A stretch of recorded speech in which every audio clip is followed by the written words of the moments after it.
Hi, this is Eva for Once Upon a Timeline. Welcome to Midnight Mandela, everybody.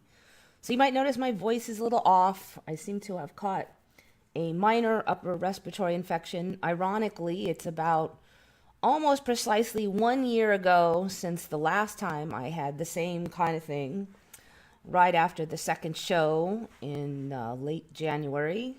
In this case, early February, since I went to a little bit later show. So that may mean that I need to relax and work a little less hard on these shows. But anyway, this one's fairly minor. Just a little tired and my voice is a little off. Nothing major. So anyway, I apologize. My voice is a tad off. I don't think I'm going to die or anything. It's already seems like it's getting better. I'm not sure, Shari, about updating. All right, updating.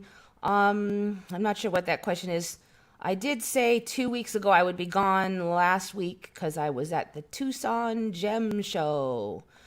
Kind of one of the biggest gem and mineral shows in the world, conveniently only one state away. And I had never gone because usually I just camp out in the desert at on the shows, but you can't really do that at Tucson because there's not desert nearby and it's just not really set up for that. She got a cough up for a hotel, which of course are expensive because there's the giant Tucson Gem Show going on then. So they jack up all their rates. But it was a very good show overall. I found, basically I was looking for really good, what I consider wholesale vendors, which means good stuff at low prices vendors. Ironically, the actual wholesale shows did not have any of those people. They all had people like me who are even charge more than me for the stuff that I sell. But I did find vendors out in the outskirts in the little tents. You know, you're looking for those people who first bring the product into the country, not the third and fourth middleman after that guy. And I did find some of those people. And it's fun, you know, some of them don't even speak English. We got a pantomime and right numbers and but I got a lot of neat stuff. Some tourmaline from Brazil, really nice kyanite. I got some amber from Colombia at really good prices, just natural chunks. Guy from Michigan had natural native Michigan copper at really good prices, like just picked up off the ground. I guess they got a lot of copper laying around out there. So he basically, that's his job. He collects it, bags it up, and ships it all over. What else did I find? Some good stuff. Anyway, it was a good show. The only downside was I got all the way out there. It's about 6 hour drive, which is not that bad, but I do drive kind of fast. And I did manage to dodge all traffic. And I don't really stop much. But I get all the way out there. And then I sprung a leak in my brake line, which is always fun. So I had to spend the 5 days I was there constantly topping off my brake fluids, trying to find this freaking leak and where it was coming from. And figured it out towards the end of the trip. And it turned out that I had put my spare tire underneath the truck because I didn't want it blocking my rear view ability to see because I have big tires, so it kind of blocks part of the window.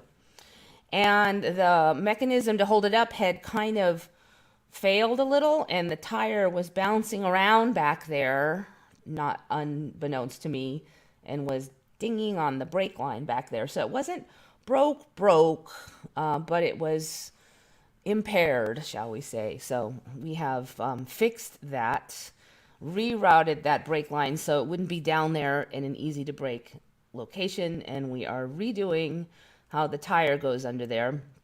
Luckily, when you drive on the freeway, you actually do not almost ever have to touch the brakes as long as you don't tailgate and that kind of stuff. So I was actually able to make the entire trip with barely even tapping the brakes, except for the checkpoints, the police checkpoints. Of course, you have to stop. So that helped a lot. I didn't have to top off much. But yeah, that was a stressful thing. I think the trip would have been a lot more fun if that wasn't an issue. But overall, the rest was good. And so, yes, I did miss the show, but you know what? I'm just like so beat when I'm out there because I just walk 6, 8 hours a day, carrying stuff back to the truck, boxes of rocks. One of the things out there is that the parking spot is often not all that near to where you finally end up buying something, because there's like 20, 30 shows. Some of them are like on the size of a football field, a few of them. So you got to walk, blocks just to get back to the car with your boxes. And it's the Megatron variant. Yeah, I don't know. Yeah, there's that new one that they said they're all worried about, but I don't know why. And it's an old variant, and I don't know. It's just strange. So yes, oh, you know what? They did have a lot of shungite, and I did buy a little bit. I bought some little rounds that'll fit on the back of pop sockets. There was actually shungite everywhere. I just not sure how well it would sell, so I just bought the pop socket shungite, and they weren't too expensive. So it's like a couple bucks for the piece, all cut nice. Some of them had little engravings of I think I got one with butterflies or something on them. The ostriches on the peak at Pikachu Peak. I don't know what that one is. Sorry, dude. I didn't see any ostriches. Yeah, overall it's fun. Yeah, and just about every gem that you are likely to see is there. And some of it was like, it's funny. Every show is so different. Like, some of them are really commercial. Some of them, I guess they all are technically, but I mean, some have like kind of low end stuff. Some have volume stuff. Some's only for beads. I didn't go to that one because I'm not really the bead person. And some of them specialize like just in fossils mostly. And then there was one that I went to that just all these beautiful mineral. Everybody had cases. They had little rooms and glass cases, and just so many beautiful fossils. Some of them $20,000, or not fossils, but gemstones. Like, you thought you saw kyanite before, but you didn't see kyanite till you saw this kyanite. Or you thought you saw chrysocolla before, but you didn't see that until you saw this piece. Like, they were just next level pieces. And just room after room of these, and the colors. I mean, like, some of it was just insane. And then those guys, they love to talk about their stuff, and so you learn a lot, and that was really fun. Most of that's like way out of my league, though, but that one show was nice. It was a little more quiet. They had normal bathrooms and couches and stuff, so you didn't feel like you were roughing it. Air conditioning, the whole 9 yards. So if you like gemstones, it's definitely fun. And if you're buying gemstones, it's enough to make your brain explode, because the shows are so big. There's so much to see. You're trying to catalog all the prices and what the going rates are, and some things could be fake or not, so you got to keep that in mind. And then you're going to haggle, and how much did you buy? And I mean, there's just a lot. You can reduce the speed of the vehicle by going to a lower gear. Yeah, I did do that. There's only like one giant hill that you have to go down. So I did put it in a lower gear for that, and just one back. And I don't have a manual, but you can still put it in a lower gear. I mean, it's not great for the gears, but doing it once is not going to be a big deal. So the rest of the time, just don't tailgate. And if somebody slows down, take your foot off the gas. I mean, it's not like I didn't have brakes. It's just that the more I used them, the more I would have to be careful. And if that dash light came on, I would have to go to the side of the road and top off. And who the heck wants to do all that? So the trick is to not touch the brakes if you don't got stuff, which is hard in the city and easy on the freeway. So sometimes you escape the farm and get hit on the I-10 before you get to Marana. Oh, so I think Marana was just a hair's bit past the main shows, because I did go to one show that was out a little further, and they did say something about Marana when I was driving. So I think I only went that route like one time, and it was the Rough Rock show. So probably not the most fun show for most people, but I did find the copper seller guy, the Michigan copper guy out there, so that worked out. As for my hair, I don't know what's going on with it. I mean, I got that different haircut with the more texturizing, and it's like I was just trying to make it even before I even got on. So yes, I do know about the lower gear thing, but I only had to do that like once. I do know you can use the emergency brake to stop, but like I said, if I actually didn't have brakes at all, I would not be driving around the city. That would be crazy. It's just the leak. I had to make sure that that I topped it a lot. I just bought a ton. It's just stressful though. I mean, even though I felt like I had a handle on it, it's just not fun knowing that your brakes are not where they should be. So they felt a little spongy, but the funny part is that when I had my Honda Civic, I don't know why, but my Honda Civic always had spongy brakes. Like what I was just, that was my first car though. So I didn't know they were spongy. It just was the brakes, and I was fine with them. But then when I drove other vehicles, I suddenly realized other vehicle brakes are way sharper. In fact, the first time I got in another vehicle, I was sort of like, because the ordinary pressure was suddenly too much. So it just felt like I was driving my Civic again. It was a little spongier. You just had to press a little deeper, but it stopped fine. And of course, I drove like a grandma around town. The other problem there is that the Google Maps, I don't know if it couldn't figure out, maybe the service was a little spotty, but it couldn't figure out like exactly where it was on the road. So a lot of times you're just driving past your turn.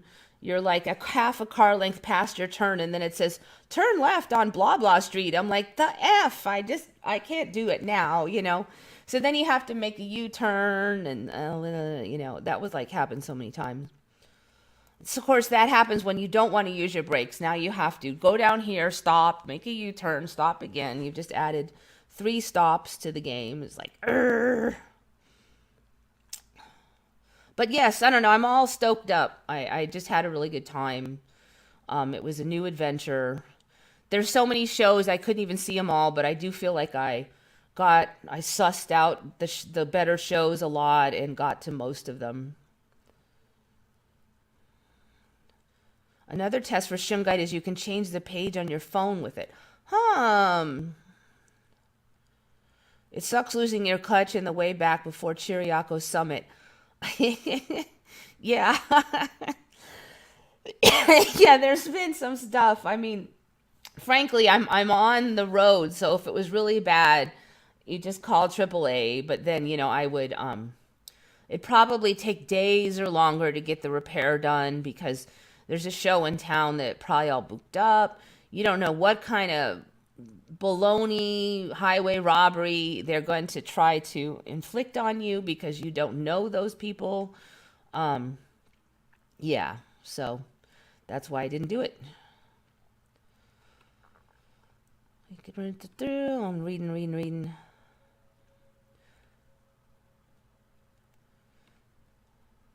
Okay, so anyways, I did not spend, first of all, I didn't really spend hardly any time online other than the basic requirements to answer my questions for my business, which I try to keep to a dull roar. And so I have no idea of hardly what's been going on for the last week. I do have some Mandelas that you guys found, some that I found before I left, etc. So I guess I'm going to get through those. So this one's I've kind of had this one on before, but I just wanted to say, I swear these things are getting bigger. These Stingrays. So now they have this giant freshwater stingray. And I don't remember there being big freshwaters last I checked. I mean, originally I don't remember there being any freshwaters. But now apparently the largest stingray is a freshwater. Last I checked, they had small freshwater stingrays, and they had a large one. That's the one that killed that famous nature guy. What's his name? Steve Irwin. Was big, but it wasn't this big, and it was a saltwater one that got him, as far as I remember. And it wasn't this big quite. I mean, it was big, but it wasn't that big.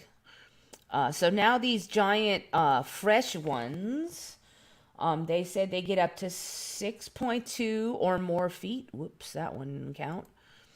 And they can be like 1,300 pounds, so 1,300 pounds. So it's like heavier than a horse, or which is about 600 kilograms. So it's kind of like that's really big. Oh, there are big salt ones too. Even bigger salt. Wow. There's even bigger salt ones. So those can be like 7 meters or 26 feet for the saltwater ones. This is a Mandela I actually found like 2 weeks ago. That's why I'm a little rusty on it. Let me just see.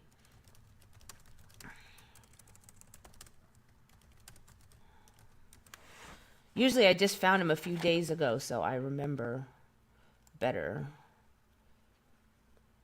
Oh, here, yes. Okay, this is actually why I had it on, because of these ridiculous photos. So, yes, this one's a tad larger than the one that got Steve Irwin. So there's a person standing over here in the background. So this one's what, like 26 feet or something they can get up to now? See if I can find another one that shows size. Okay, here's another one. It doesn't quite show it, but...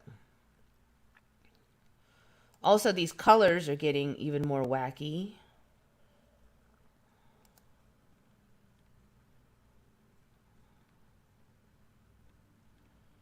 Yeah, interesting, not too many show size. You'd think there'd be more, just that one. Anyway, I swear those things are just getting bigger and bigger. So that's the point of that one.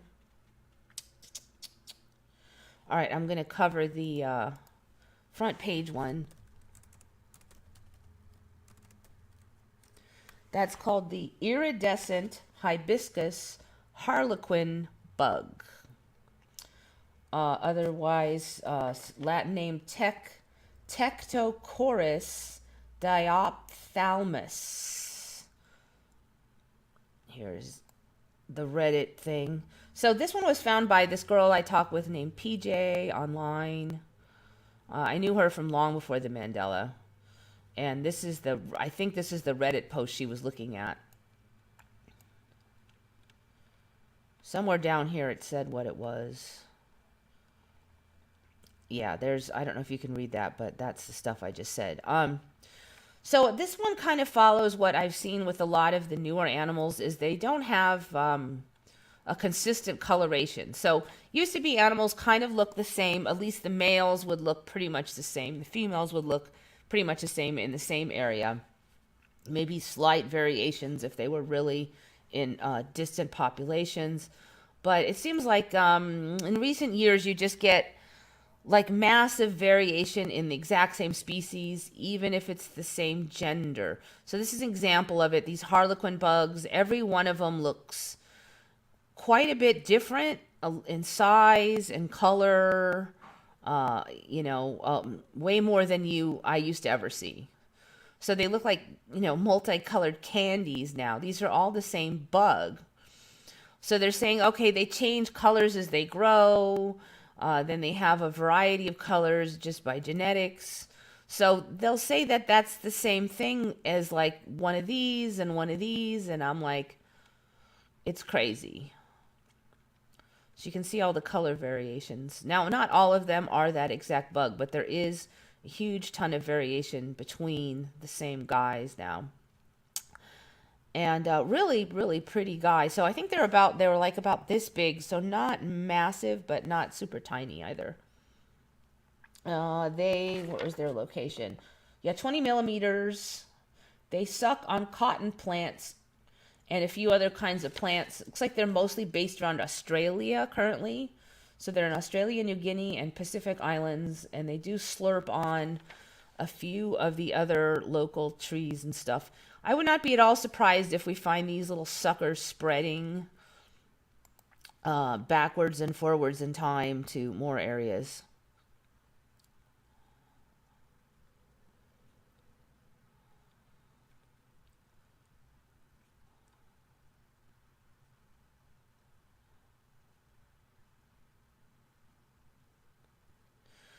When I was a kid, my dad and grandpa were fishing on the reef at a Camp Pendleton, and they were taking a stingray off the fishing line, and my grandpa got stung. I ran to the lifeguard, and it saved his life. To my knowledge, I don't know your timeline, but to my knowledge, the local stingrays are equivalent to a bee stings. So they hurt. You'll be jumping around, maybe going owie, ow, ow, but they're not really super dangerous unless you have an allergic response.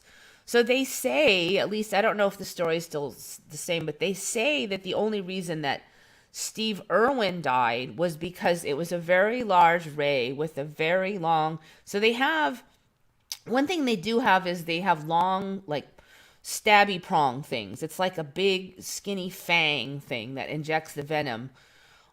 So the local ones aren't that big, and they don't have a really long prong, and they're not super poisonous. So it's just going to hurt, and as long as you aren't allergic, that's all it's going to happen. You know, you might swell up a bit like a bee. But Steve Irwin's, they said, was a huge one, so it had a long prong. And the prong, thinking back on this, it seems a bit extra strange knowing all we do about reality now. The prong went right into his heart. So it stabbed him right in the heart and then injected the poison right into his heart. So stuff that, you know, isn't that dangerous, if it's jammed into your thigh or something, can still stop your heart. And it was a lot because it was a really big manta. And so they also said it was very unusual for the manta to attack like that. So there was a lot of weird things about that whole event. Like, a lot of people did feel it was like, even at the time, some kind of weird karma destiny thing or something. But so yeah, if you got stung in the hand by a local stingray, then it probably isn't a big whoop. In fact, a friend of mine stepped on one, and her foot hurt for a day or two, and she was fine. I mean, there wasn't really much they can do. It's injected the poison into your body already. You can't really get it out of there. So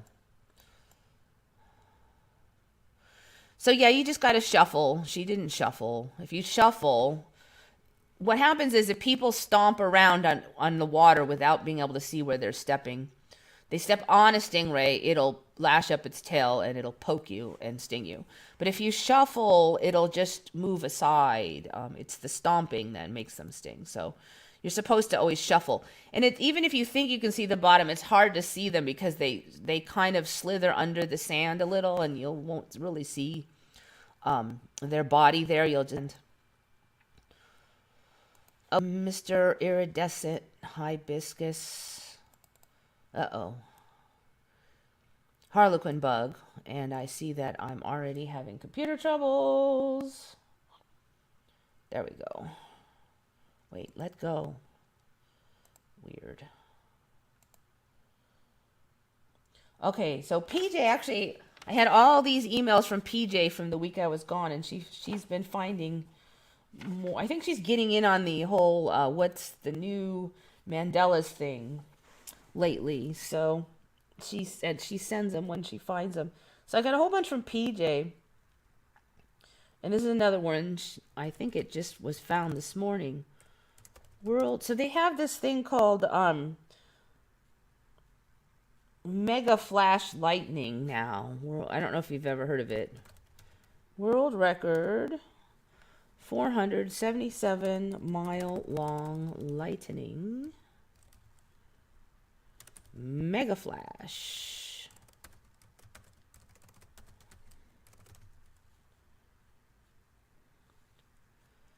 Now, I'm not sure if I'll find the original article I was looking at, I think, is behind a paywall, so I'm just going to try to find another one. Let's see if I brought my water. Well, maybe I'll try this one. I don't think they have a paywall. Supposedly set a new Megaflash record. I've never even heard of a Megaflash. Confirmed over the U.S. February 2. Okay, yeah, it was yesterday. I see this image, so that's supposed to not actually be the Megaflash. Oh, see there. I screwed it up by typing on that. That lump is not supposed to actually be the Megaflash. It's the storm itself on some kind of radar. I thought it was kind of interesting because they made the storm look all glowy like it was the Megaflash. So we apparently don't actually have an image of the Megaflash.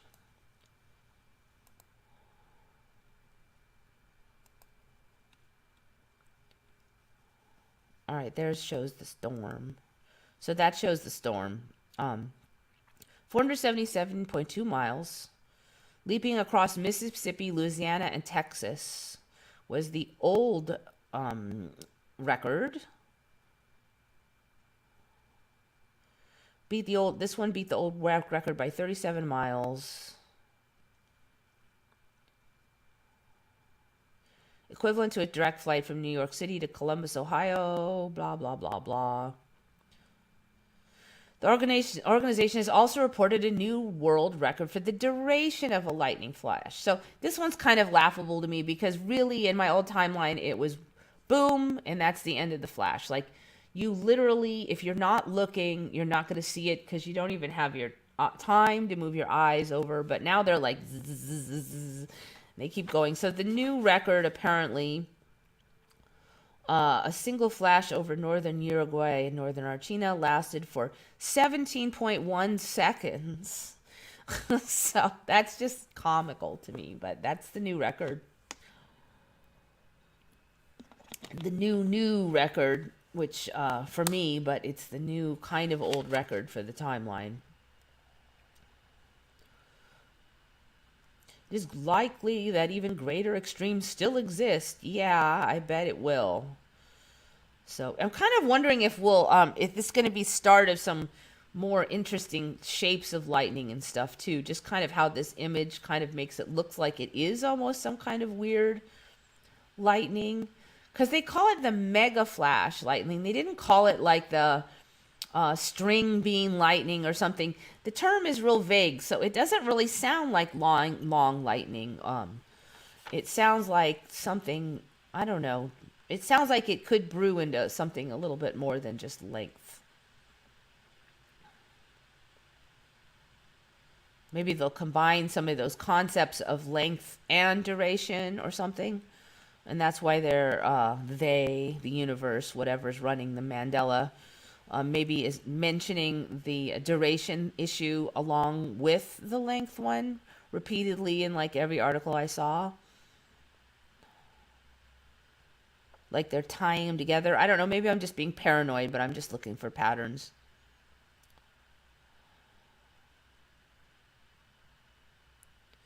Okay, the one my grandpa got stung with was pretty big, and it got him right in the bloodline. The military lifeguard said it was fatal. It could have been. Well, what did they do about it? I mean, you said that they saved his life. I mean, what do you do if you get stung in the bloodline with a big fat prong of stingray? I mean, all I could think of is if, like, they could treat the symptoms, you know, if your heart stops, they could try shooting you with adrenaline or something like that. I don't know. Ball lightning. So, yeah, ball lightning for me used to be something that was just hypothetical. There was reports, but no images. But in this timeline, they do have images of it, so they do accept it's real. Of course, all those weird sprites and stuff, now they have tons of images. Those were hypothetical before, but now they've long had the images of the lightning sprites. Sheet lightning, that one has been on too.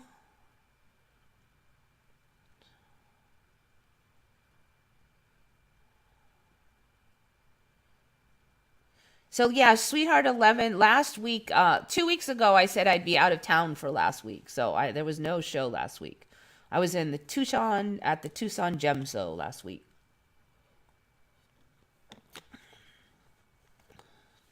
Lawnmower, I thought our beach was soldiers and machine guns. Yeah, no, there's a lot of military bases around here, and they kind of own some stretches of the beach. For a while, people would just kind of ignore the boundaries and walk there anyway, because there was nothing going on at the beach, and it was nice and quiet. Occasionally they go, no, you got to go back. And we go, oh, sorry. Although that didn't particularly happen to me, but I did go on those beaches before. Since, in recent years, they've tightened up a lot on that and started enforcing it. So you actually really can't go on there. You could actually get in trouble, but so it's been a while since I've done that. I heard pee on it so it releases the stinger. No, I don't think that it's not gonna. First of all, either the stinger is gonna break off in your foot, or it's still in the stingray and comes away with the tail. So it's not gonna be able to release the stinger. It's either the stingers broke off, or it's still in the stingray and will come out when the stingray withdraws its foot. They don't. It's not like. It doesn't kind of work like a cat claw where it won't let go or something.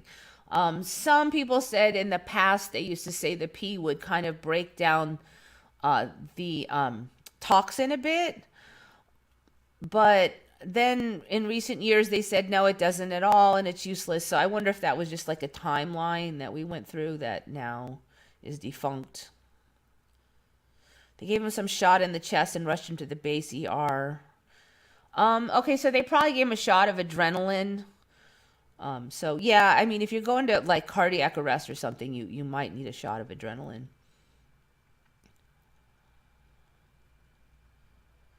Hey, I sent a bunch of people to your site last week. Sorry, yeah. I did actually have it written on my old show. They can always watch my old shows. Yeah, jellyfish, the peeing is I've heard different things on that. For a while, they used to say that would work, and then they didn't. I haven't checked it lately. Again, I wonder if it's some kind of timeline thing. So the jellyfish just lashes you with poison little hairs and stuff. So you're basically just trying to block the poison at that point. But yeah, jellyfish, I think the local ones are generally considered not poisonous at all. They just hurt for like a half hour, not as long. So when my friend got stung by the stingray, that really did hurt for like 2 days. So she was kind of hobbling just because her foot was sore and it was kind of swollen. And she got it at the bottom of her foot, so it's almost like she stepped right on its tail or something. So it wasn't fun, but it's not like an emergency either, at least for her. Okay, got that one. All right. This one. I don't think I've had this one on yet. So I've talked about the more and more fish becoming like warm-blooded. So they were saying like that fish could now change their blood temperature in certain parts of their body, like tuna can do it, and they're not exactly as good as regular land creatures doing that, but they weren't totally cold-blooded, which was totally not how it was growing up for me. That used to be a strict division. Fish were cold-blooded, mammals were warm-blooded. It was like one of the dividers between the two groups. But that's breaking down more and more. And I think this is an additional breakdown. I don't remember there being a fully warm-blooded one last I checked. I'm trying to remember if this is like how much of a jump this was, but I don't remember they're saying, okay, OPA is. So first of all, I don't remember there being these OPA things. I'll have to get another one. Originally, they're kind of like a few years old now, but is the OPA a warm-blooded fish? So some of these articles are saying it's the only warm-blooded fish. So, dang, there's a bunch of garbage on these.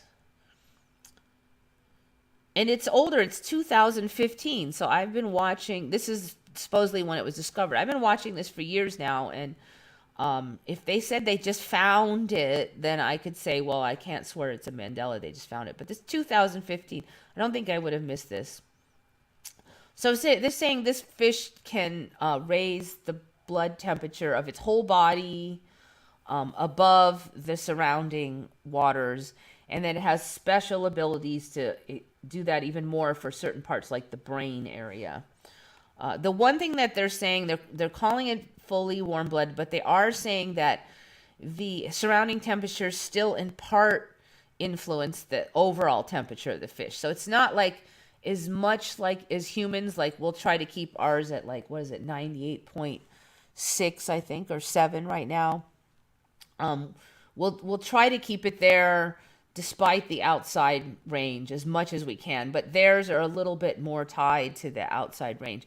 But even you think about it, we also have limits. I mean, if it gets really cold, then we lose our ability to combat the outside temperatures, and our temperatures will start to go down, even if we don't want that to be the case. So there's not as huge a difference between this fish and normal warm-blooded animals. It's just that we're maybe a little more effective over a wider range than they are. And they don't keep their temperature like right at one temperature as effectively as we do. However, it really feels like the difference continues to break down with these warm-blooded fish.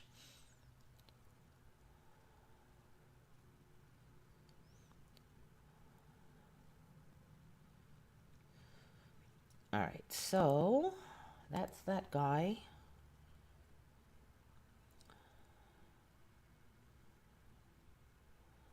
I saw MA with the original Ford logo.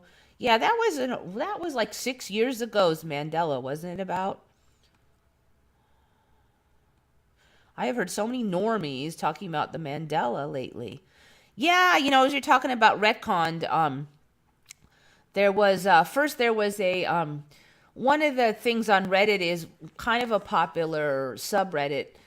People start a story off with some kind of interesting premise, and then other people will come in and try to finish the story, and whoever does the best job gets the most, upvotes or whatever. But so somebody actually started the story off talking about the Mandela, and they started it off like it is now, and then kind of brought it to extremes like, and was the sky always pink or something? We're not there yet, but it could happen in 10 years. I don't know.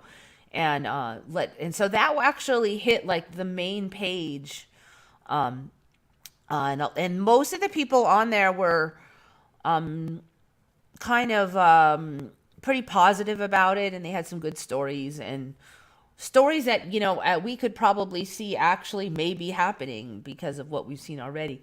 And what was the other thing? And then another thing hit the main page, and it was like what Ask Reddit or something, I think, which is another popular subreddit, was what Mandela effects freak you out the most, or something like that. And there was a lot of good answers, kind of the ones we're more familiar with, like cornucopia, a few of those kind. And most of the comments were fairly positive, like, oh, that's weird, and oh, I didn't know about that, and like that. I mean, there was the usual naysayers, but they really weren't as aggressive. So kind of, I don't know if it's that last timeline shift we had or something, but it just seems like the attitudes have shifted a little bit in this timeline or whatever. Time has gone back to me normal for me lately. I don't know, because I was at the show, and one thing that really does make time seem slower is when you have a lot of new experiences. And I did at that show. There was just so much information every day, so much to think about, so much work, that the day definitely seemed longer for sure. So once you're traveling, you're not just sitting at home. It's a little harder to judge those things.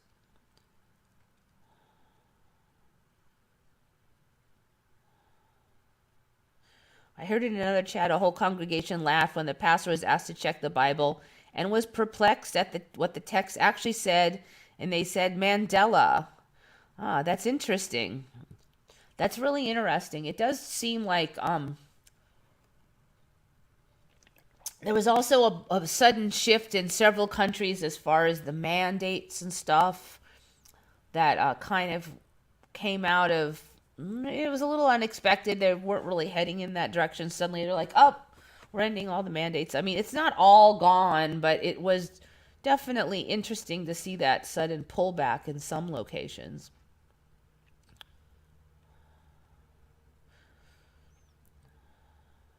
it's becoming more accepted because it's so obvious.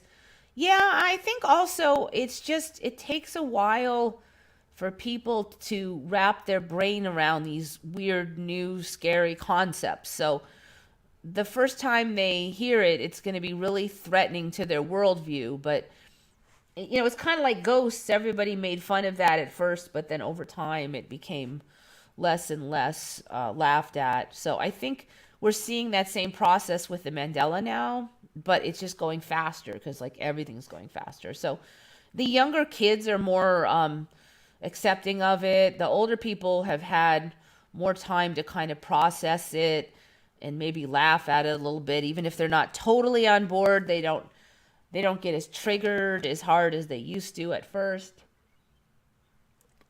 Maybe, I mean, maybe that's part of it. Maybe there's another timeline. I don't know. And that it's becoming more obvious, and they're, once the idea is in their head, it's harder for them to ignore examples of it too. So I think that helps. It's like, even if they're saying no, no, it's not a Mandela every time, even as they're trying to deny it, the concept is digging in on them. Can't help it. Okay, this one is from Susan Rivella.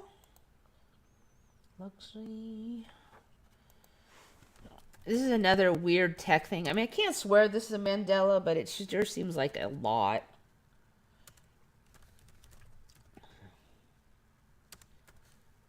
For that time.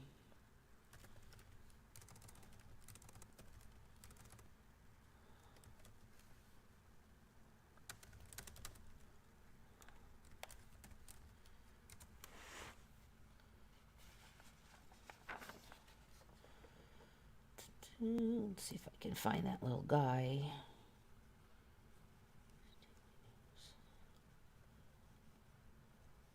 I think it was this one.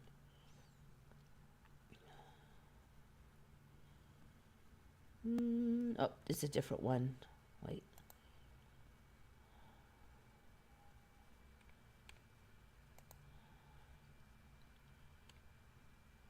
There. This is the one I wanted. Okay, so apparently had this in the 1950s. They had an air-conditioned lawnmower where you were in this glass like capsule here, and then you could cut the grass and get the air conditioned. But not only that, but it would also do, it's okay, you've got a foam cushion seat. It operates running lights, a radio telephone, air conditioning, and even a cooling system to provide a chilled drink on a hot day. It can be used for many purposes. It can mow the lawn, weed it. I don't like, how does it weed the lawn?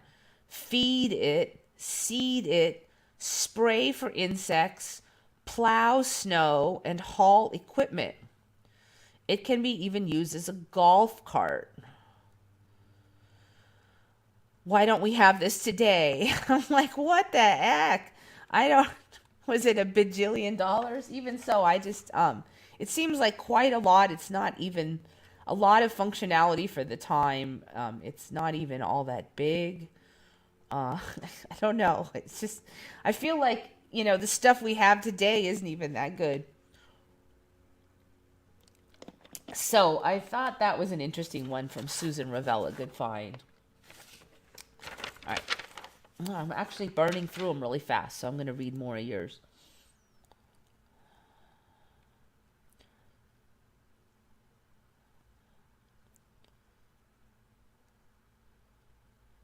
They're too busy being mad about everything else.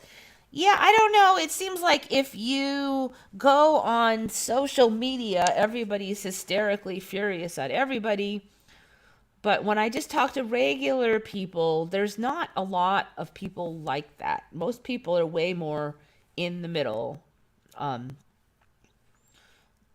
Even a few people I can sense are like angry that I didn't get the arm poke, but they're not in my face. They just kind of have a sour look.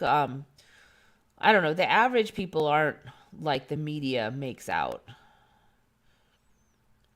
I felt like I got hit by a truck on Monday, then feeling almost normal. Yeah, I don't know. Last week before I left, I was really tired for a while. So, yeah.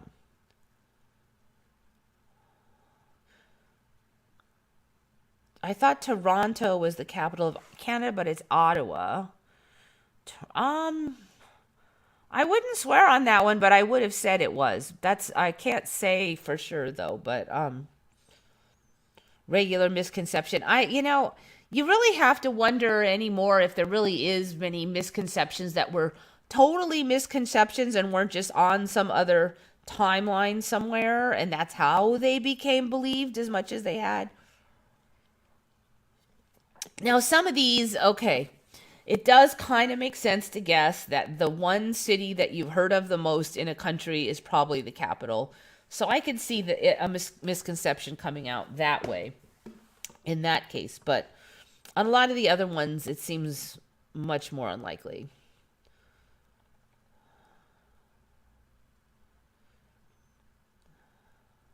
Actually, when I'm thinking about it, I did a couple days when I was at the show. I mean, the day went fine, but there was a few days where I really had a lot of really weird energy in my nerves or something at night. It was like I woke up, I was hot. I don't know if it was coming down with a respiratory virus or what, but I didn't feel sick. I just felt like all crackly or something. And then it would pass, and then I was fine. And then there was a day or two that didn't happen at all, and then it happened again really hard, like really hard. And I was like, I'm busy trying to do all this stuff. I don't need this, but people are also picking up on Tartarian mud flood. It's interesting to see them talk about the things we knew about 3 years ago. Yeah. I don't know. People are just, I guess, slow on the uptake until it finally percolates into the mainstream.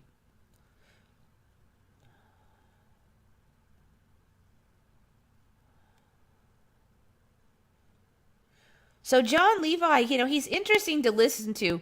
The only thing is he just does really tend to pick the always the most outrageous possible explanation for everything. I think there's benefits to having that kind of a wide-ranging imagination because you think of more options. But on the flip side, I do feel like sometimes there's like about 10 other more likely explanations for something. And in some of that stuff, he really doesn't have a lot of knowledge on building construction and stuff. So sometimes he'll say stuff and he'll be like, well, that's nobody would be able to do that. And I'm like, no, all you need is a ladder and a hammer, dude. So you got to kind of think that way, that he tends to go, out further than probably warranted by some of the evidence he's looking at.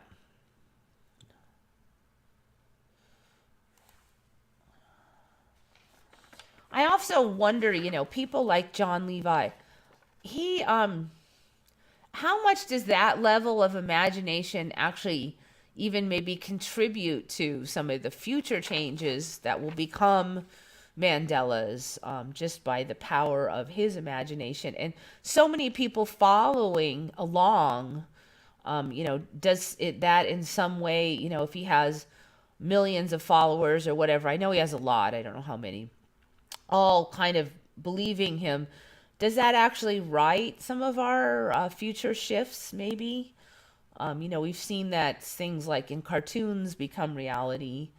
What about, influential YouTube channels? It's really interesting to think about.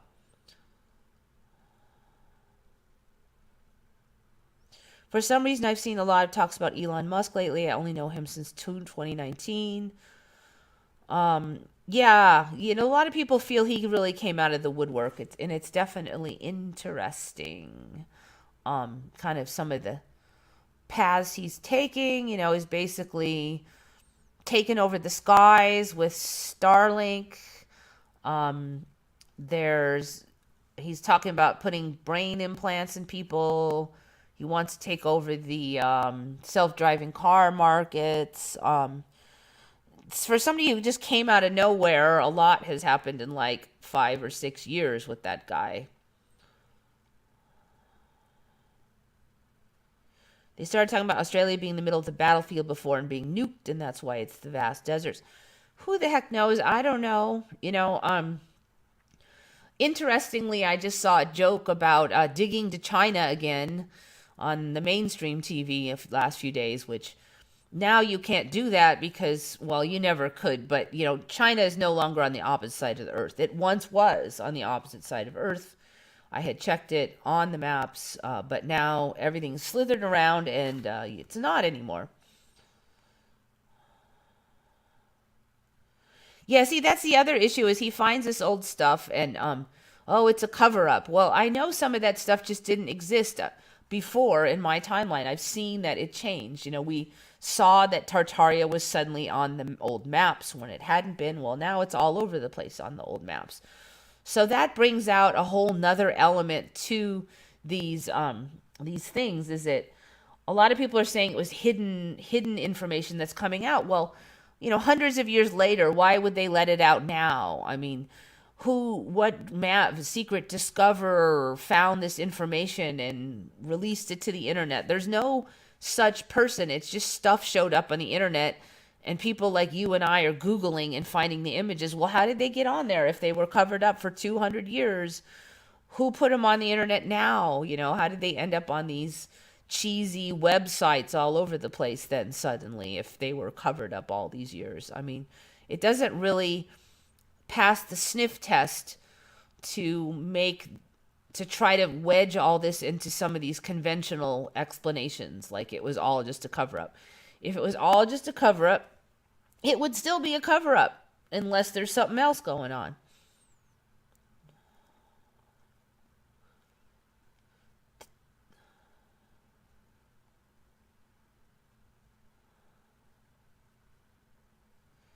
Iron Man is modeled after Elon Musk.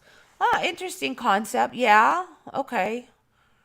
I think that most of his, I think most people's assumptions about him are pretty much his PR campaign, though. I mean, I don't really think that he is like that character, so that's why I didn't make the connection. But yeah, um, I wouldn't be surprised if we did not in coming years have like probably not as fancy as the Iron Man, but something like maybe like on um some kind of robot assisted forklift things, suits, and you could lift giant boxes and that would be kind of cool actually in my business to be able to put on a strength suit and haul around a bunch of crap without your back hurting because the machine's doing all the work.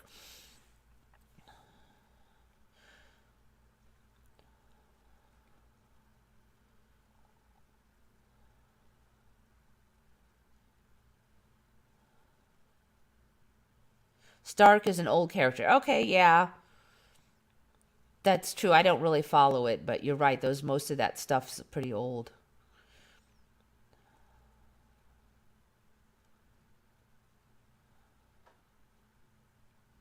He worked at Compaq. The CIA made him. I don't know.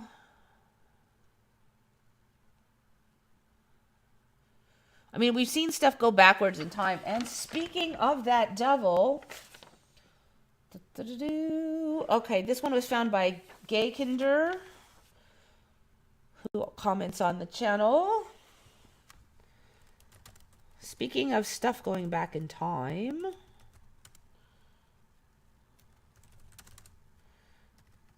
so when you're looking at stuff like you're talking about here with the Werner von Braun book and stuff, well, how much of that said exactly that in the old timeline? That's the thing. It seems like when you shift timelines or they shift, then stuff only doesn't show up now, but it shows up in the past. And so concepts like right after the whole mandates and the mask thing, suddenly we started finding all these old images of them wearing masks in past pandemics. But even more interestingly, shortly before the current situation, we were talking on Retcon about not remembering all these giant viral attacks like the Spanish flu being like this big deal. And so there was a lot of chit chat in like about the 6 months before at the end of 2019, we're all like, I don't remember the Spanish flu being this and that and all this happening, and I don't remember blah blah blah.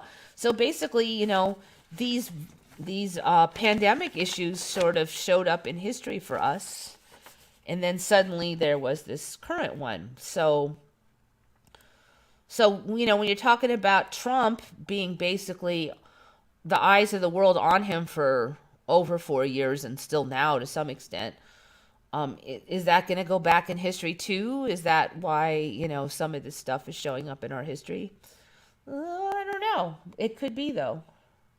So you assume they are planning ahead, but maybe it's just this concept going backwards. I don't know. How many times am I going to say I don't know? I don't know. Okay. This is what Gaykinder found.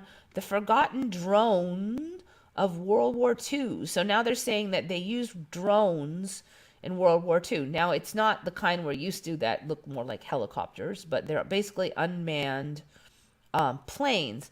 Not just like little bomb things, but whole planes. So they're saying eventually they had radio control, the whole 9 yards.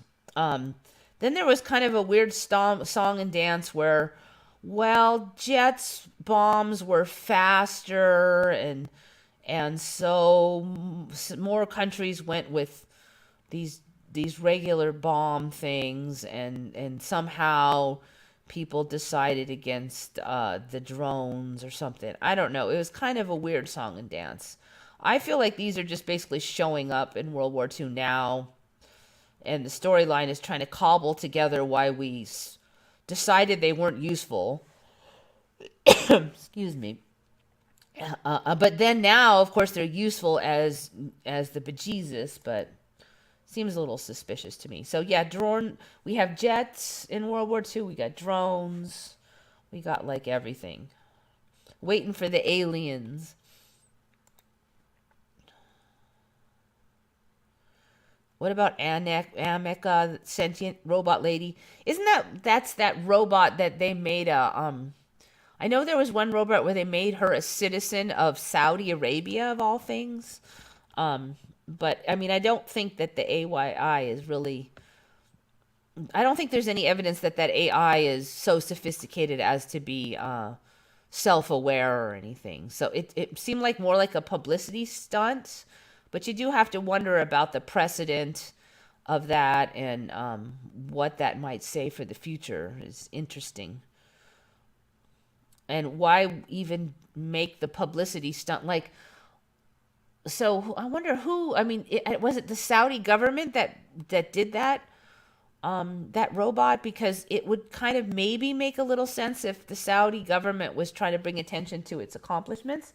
But if that was just a private industry, then why would the Saudi government want to get in on that? Doesn't that kind of just, I don't know. Why would they go along with it? Or did they just like crazy, outrageous stuff, so they went with it? Oh, yeah, that was Sophia. Sophia is that one. I don't know about the Amanica one. We have been seeing a ton. I think I said like about 2 weeks ago, there's been a ton of this AI stuff now, though, lately. AI art and all this stuff.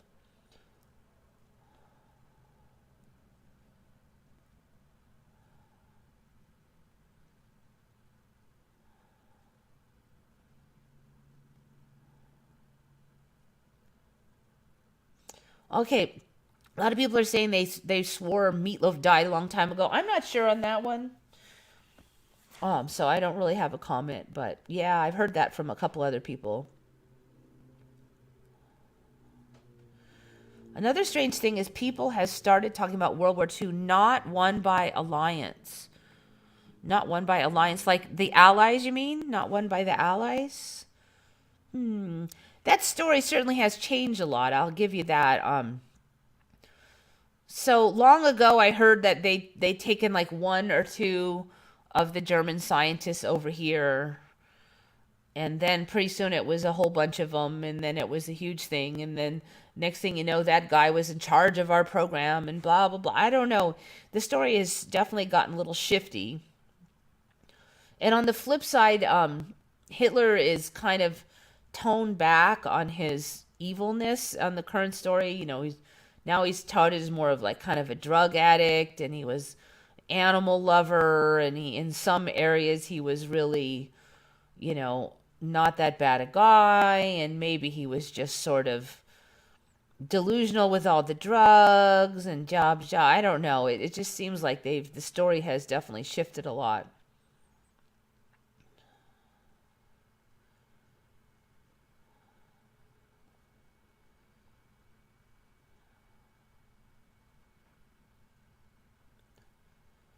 So Cabalicious, I think you're talking about, well, maybe that's a script they want you to follow. I don't know. I mean, like everything we ever find out is on the internet, right? So, I mean, some of the Mandelas you can see with your own eyes, so that's not the internet, but every piece of information that we have pretty much is on the internet. So, who's running the internet? Who's they? I mean, this weird stuff shows up and it says that sundogs were here since first discovered 100 years ago or something, or in ancient times, and we know they weren't. So how did it get up there? But yet we talk to people, and those people, some of them remember sundogs and some don't. So it got into their minds somehow.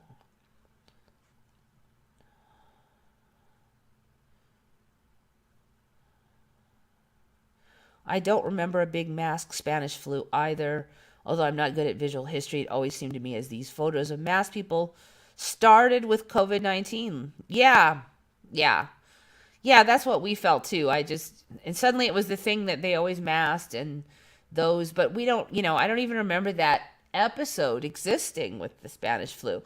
So what I remember is the Spanish flu was kind of a joke. It was sort of like if you got a really nasty flu, oh, you got the Spanish flu, haha. It really was a sucky one. And the same thing with the Hong Kong flu. It was just, kind of a jokey thing that if you got a wallop flu, it was like if you got a really bad bowel movements, you'd say you had Montezuma's revenge. But it didn't really mean a special virus specific, that had, it wasn't anything special. But now it's just so much more now.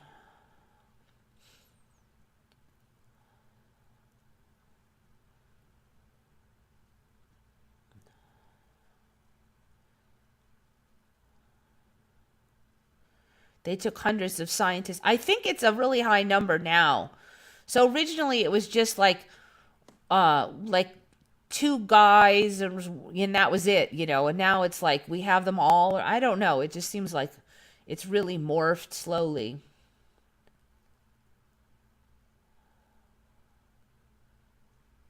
If the Allies didn't win, why was there a Marshall Plan? I don't know, but I'm sure if the Mandela universe wanted to create some lame ass rationale, it would find something. Maybe because Hitler was cracking up or something. I don't know. They had to do something.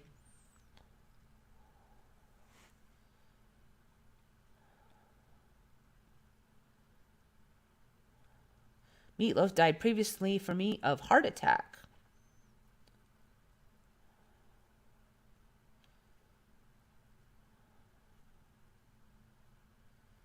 See, Omega Man remembers sundogs. For me, those suckers showed up maybe 6-ish, 5-ish years ago.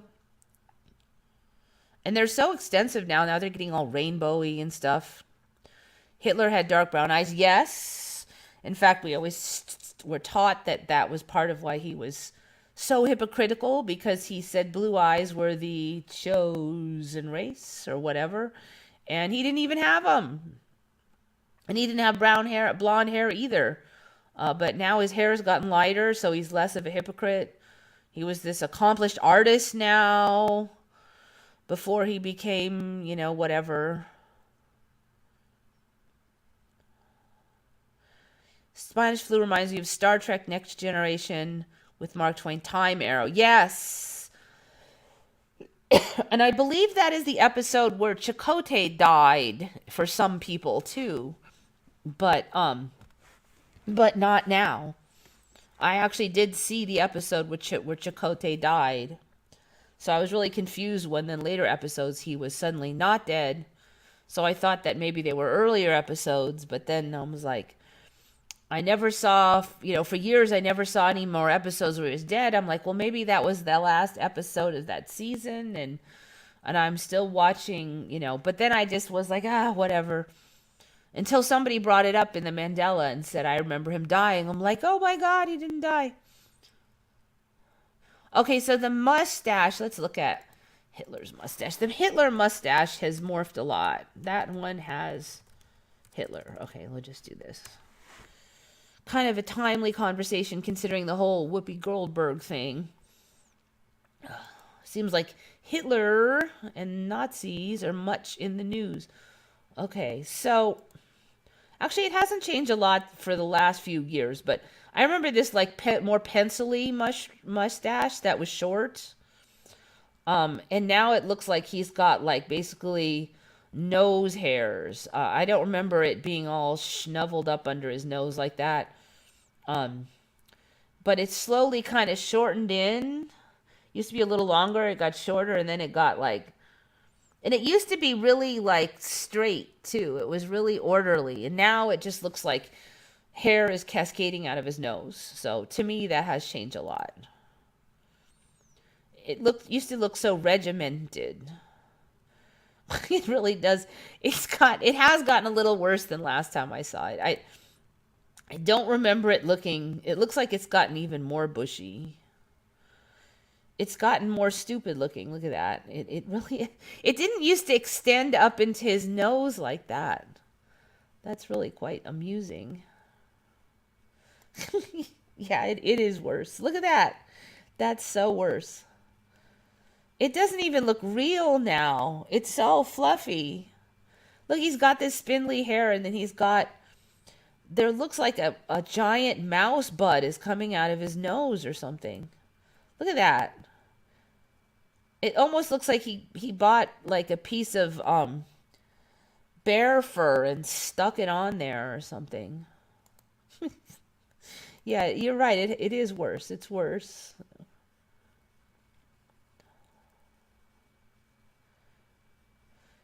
It was always ridiculous, but it wasn't that ridiculous. I mean, look at that. How can you take that seriously? I often wonder about this stuff. I mean, like, why, why did this have to change of all things? So, yeah, I agree with you on that.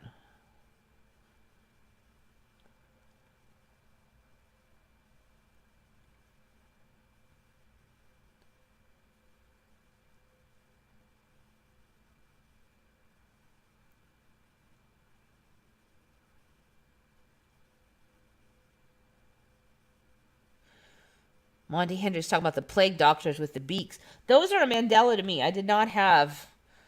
Those things are ridiculous. I mean, I don't know what timeline they came from. Maybe it was yours, but I thought when I first saw those plague doctor things a few years ago, I thought it was out of some more recent movie, like a horror story.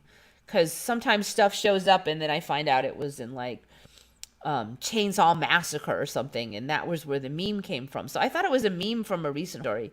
It actually took me like a year to learn that was actually supposed to be historical things, because they didn't exist for me. And they're just outrageously ridiculous.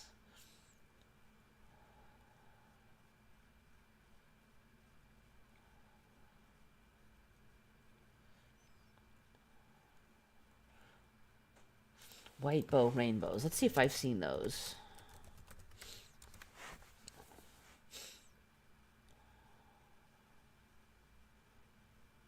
Okay, yeah, those have been on, I believe. Although I don't remember them being called white bows. I think they were just white rainbows at the time. White rainbow, yeah, it's still calling it that.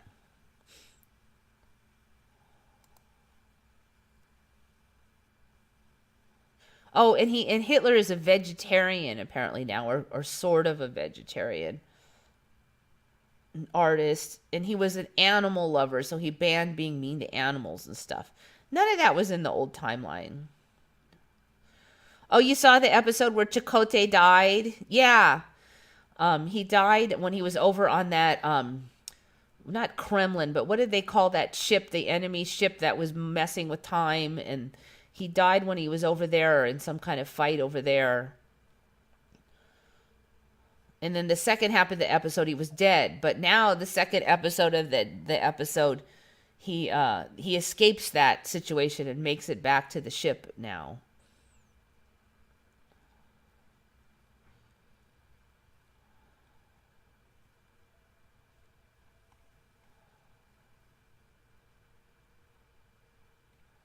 It's like Charlie Chaplin's stash. Actually, let me check that.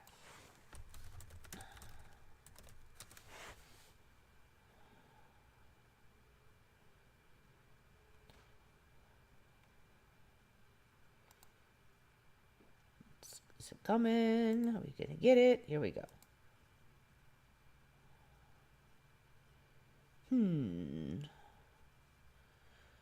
You're right, it is close. I don't think I was familiar with Charlie Chaplin's stash. Was it mustache? Was it always like that, or has it changed any too? I don't think it's changed nearly as much, but I don't know if that's exactly how it always looked either. Frankly, it looks a little big here as well.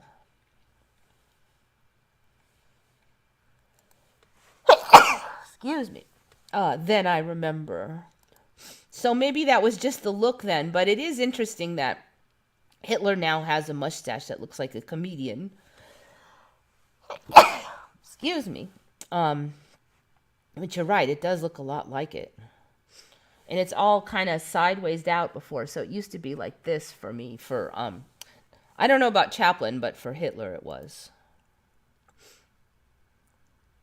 So yeah, Omega Man, yeah, I don't know, maybe it's another Mandela troll.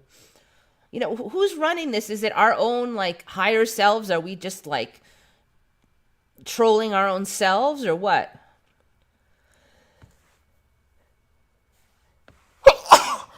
Excuse me.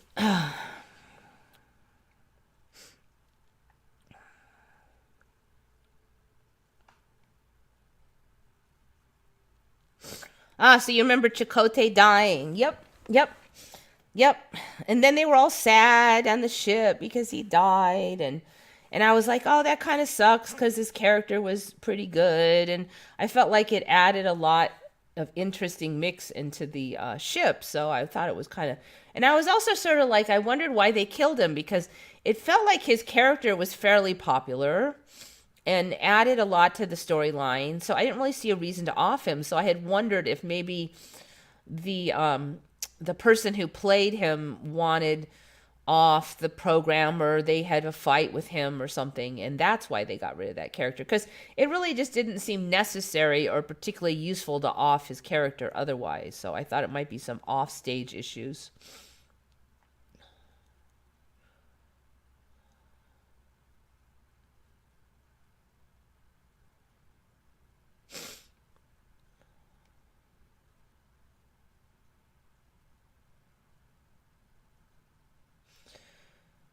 Still white rainbows. Where's the rain? I only supposed to happen when the temp gets below 23 degrees. Okay, let's just check it out here. So when sundogs first showed up for me, they said that they pretty much only happen in the freezing Arctic, so I was like, well, that's why I've never seen them.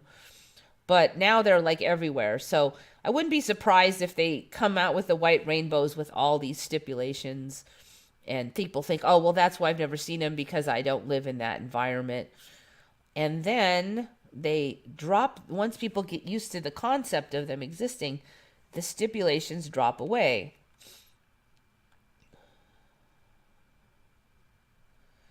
Okay, that one was seen in... So you see this one's like kind of a double, triple. That's another thing I saw like last week before the show. It had been a few years since I saw the really rainbowy rings around the moon, and suddenly there was like a few years where, like 2 years where I saw it like almost every night there was a cloud, I'd see it. And then I didn't for like 2 years. So I saw it again, even more spectacular than I've ever seen it like a week ago. So I felt like maybe, I don't know, it just seemed like it was taking another little side angle into a little bit new of a look. Fog bows can be seen when the sun is at your back. Both made when sunlight hits water droplets. They're just different in the fact that water droplets in fog are way, way smaller than droplets in your typical raindrop. So, okay, sort of like a fog rainbow then. But since there's smaller water drops, it makes it white apparently.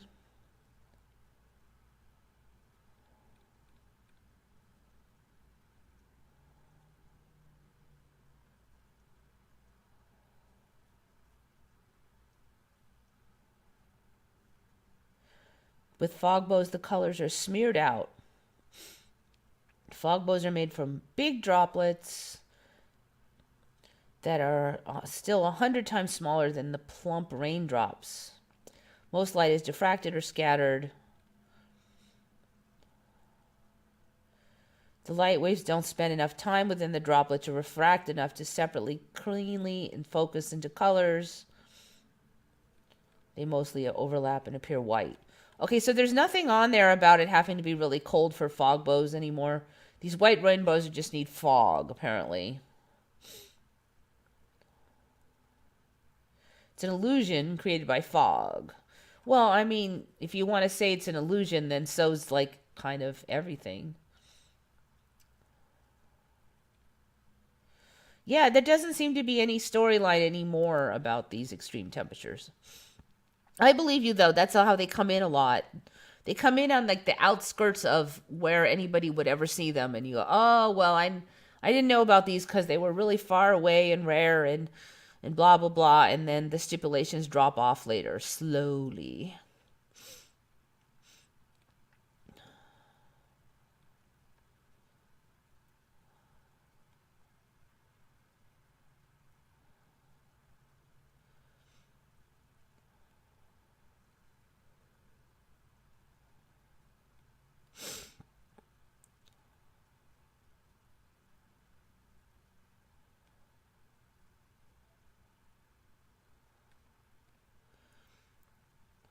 A lot of mud flat explainable buildings could be explained by placing a layer of large rocks, then placing mud around it and repeating that up to the top, then digging out and painting it all. Okay, it doesn't really so you build a building and you build the bottom floor and then you stack up the mud until you build the top. I don't know if I really think that's that an efficient way to build a building though with all the mud, but if you are going to do that, because it really seems like putting the mud up there would be more work than just putting ladders up.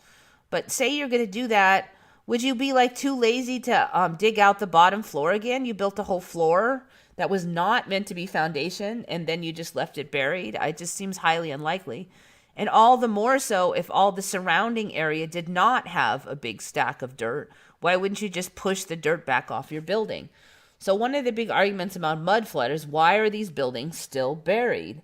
I mean, if you stack up the mud, you would pull it back off. If you did not plan to pull it back off, then you would not build that floor all fancy and nice as if you did. And even if that happened once or twice, it would not happen repeatedly in like hundreds of thousands of buildings all over the world. There would just be no logic behind that.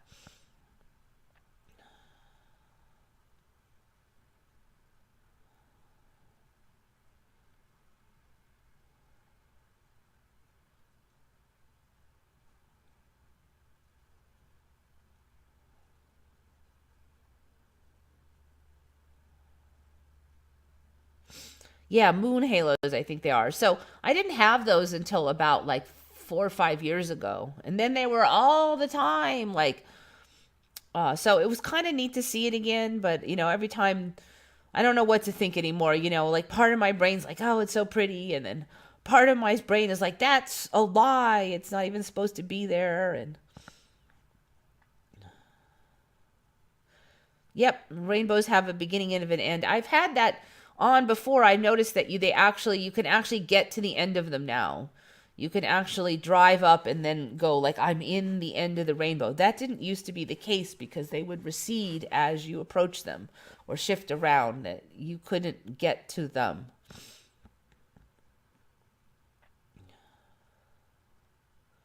Yeah, where's my pot of gold? Well, I don't know. Maybe the timeline is working on it. Certainly, we're seeing more and more interesting things like volcanoes that spit out emeralds. Like, how did just emeralds come out of a volcano? Like, so it's not shooting out hot lava with emeralds in it. It's just raining out emeralds by themselves. So the story is somehow that these forces and temperatures create emeralds at these deep levels and spew them up the top and somehow just throw out the emeralds, but not like anything else. I mean, it just seems a bit much to me.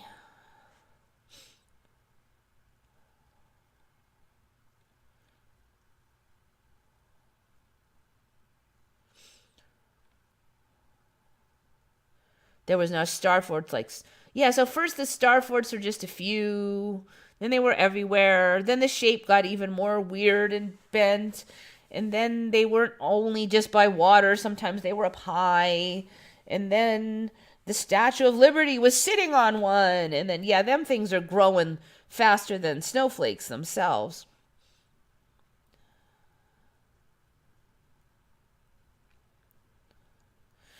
If you didn't build a proper foundation for the building after completely digging up a few buildings and having them collapse, you might choose to leave the bottom floor buried.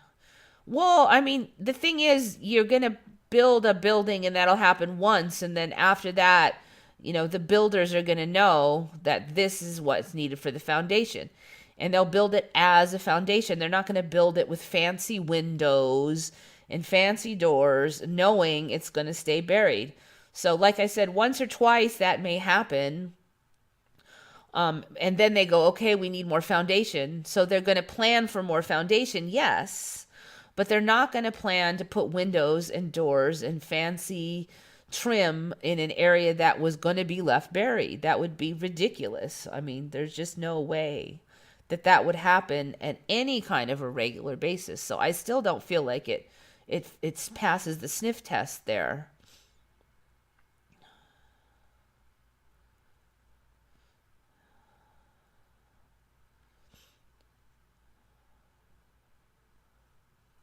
Some strange things happened last week. YouTube has unblocked some channels and released their videos. On the other hand, CNN guy resigned yesterday. Yeah, it does seem like there's been kind of an interesting shift. The other thing I really noticed on Reddit is there was a lot of these kind of like troll-like people that would attack you if you didn't completely follow the narrative on the arm pokes and stuff. Like if you diverged at all, oh, you're killing everybody and blah, blah, blah, blah, blah. And I don't know if, how many of those were like bots, AI bots, and how many people were paid to just buy the post to fight this, and how many people were true believers. It's hard to tell. But it seems like pretty much they evaporated lately. They just, and maybe since the Omicron or something, but they're suddenly gone. So I've seen this before when it just suddenly ends so quickly, and I always am confused. And if it's AI bots, maybe they called off the bot dogs. I don't know, but that was another thing I've really noticed.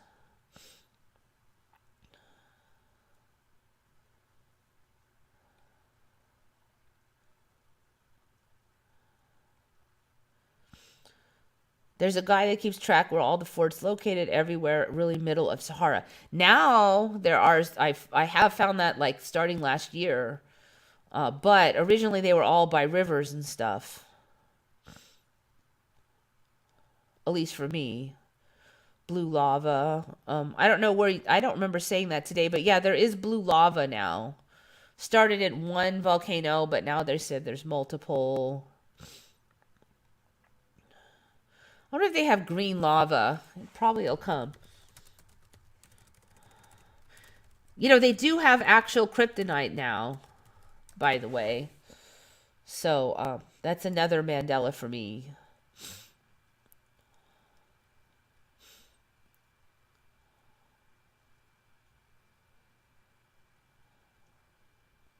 And the Conservative Party leader in Canada was kicked out. Yeah, so there's been all this sudden shift. It just seems weird because it's like everything all of a sudden goes one way and then all of a sudden goes another way. Lots of gatekeepers on main channel of ME. Yeah, the Reddit Mandela Effect subreddit it's called Mandela Effect. Yeah, they're pretty much troll city over there. I mean, I haven't been there in a while, but it's probably still pretty bad. That's why we started Retcon, basically, because we couldn't stand the main sub anymore.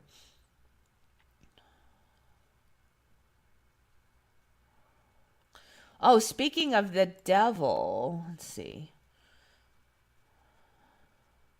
All right, it's a.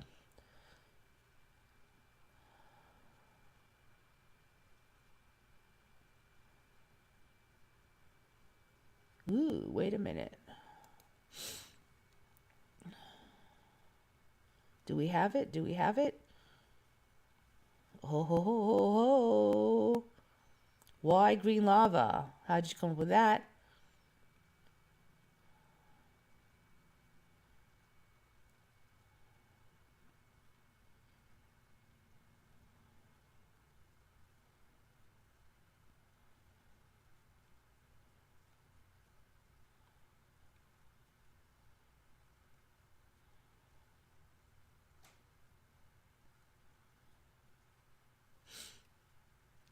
Green lava is found in Hawaii's Kilauea Island in the form of green crystals called olivine.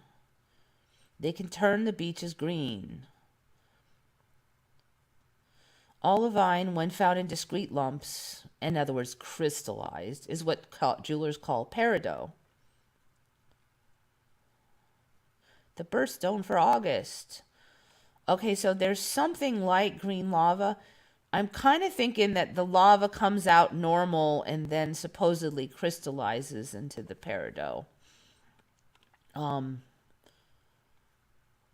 don't know if is that a real image or is that fake. Let me just pull up some of these images here. Do we have green lava?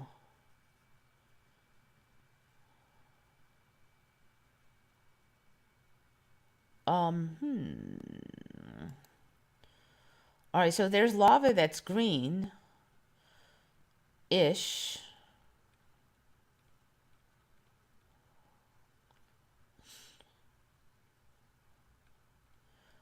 Not much info on... All right, green lava, wiki, olivine. See what I can find. Oops. Yeah, that's the right spelling.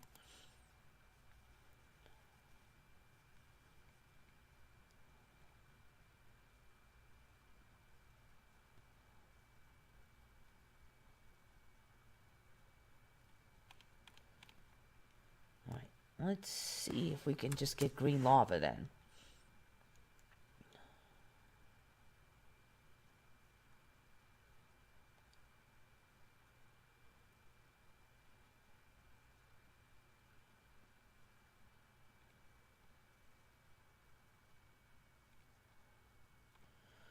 All right, gonna do a quick thing on lava. So I'm not sure, maybe that green lava storyline is still brewing and it currently is just some color left behind later.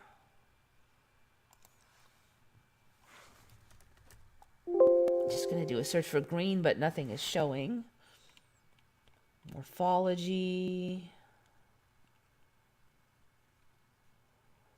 Pillow lava.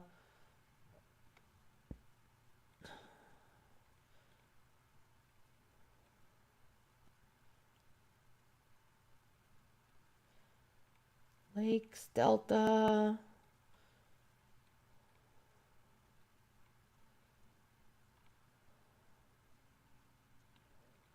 See, they don't even have the blue lava on there. So yeah, something to keep an eye on, but I'm not finding a lot. There's some hints, though. Why can't I Emmy myself $1,000,000? I suspect what happens to us is tailored to what we need and how we operate and think, and that's why you can't just have like everything. It's like, for instance, they say that about half the people who win the lottery are happy for a short while and then fall into a deep depression.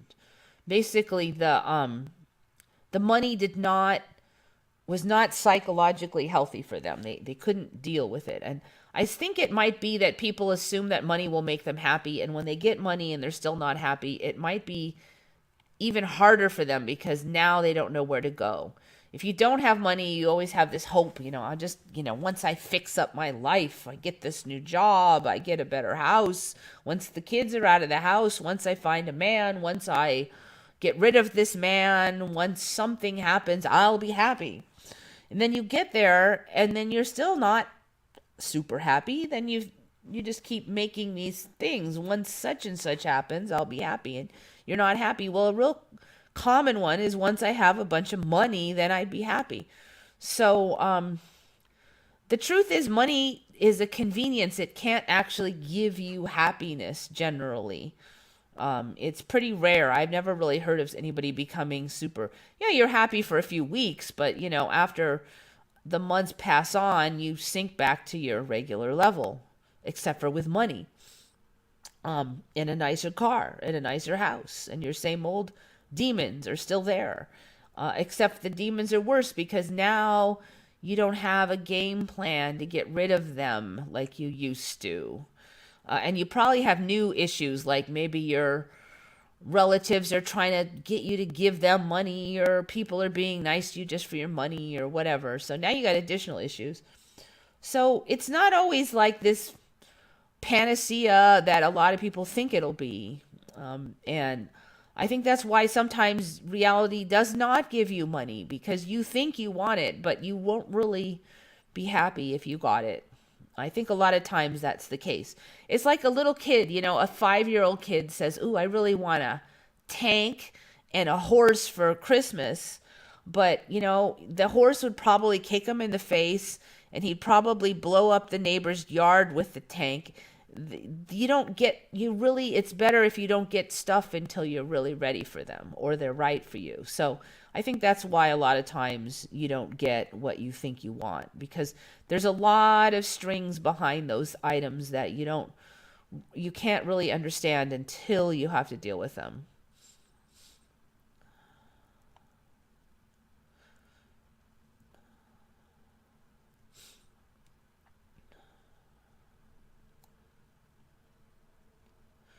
What you buy at the gemstone are man-made or from quartz. What you buy, I'm not sure what that statement is. I'm pretty knowledgeable about gemstones since I was involved with them for a lot of years before I ever sold anything.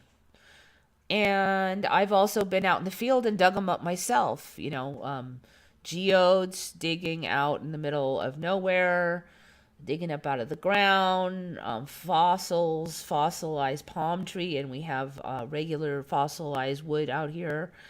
A lot of agate and jasper in areas. I have been up for amethyst quartz, although it was a very pale amethyst.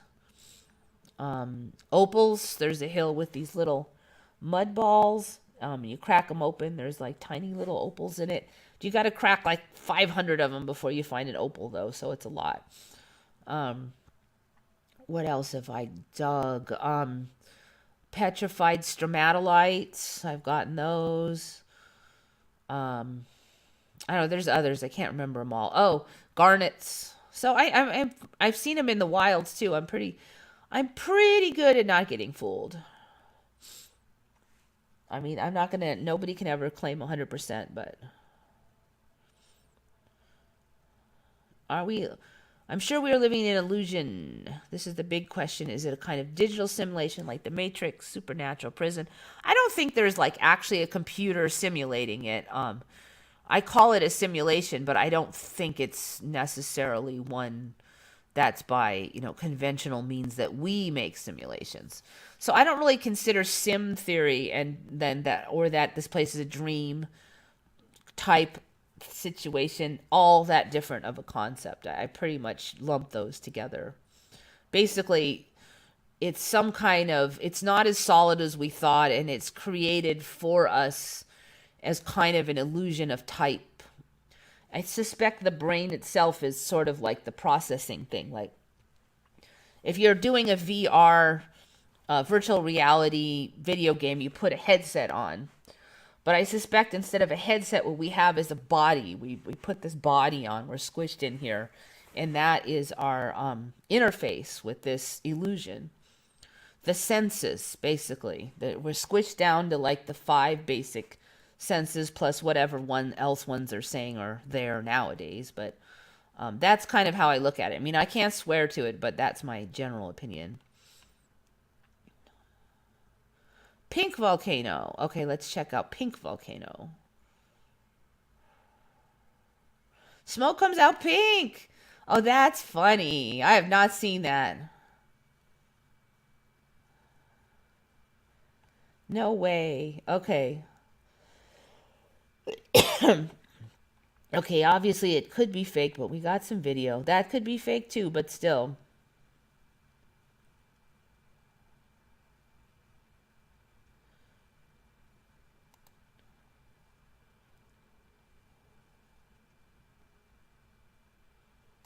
We got some video.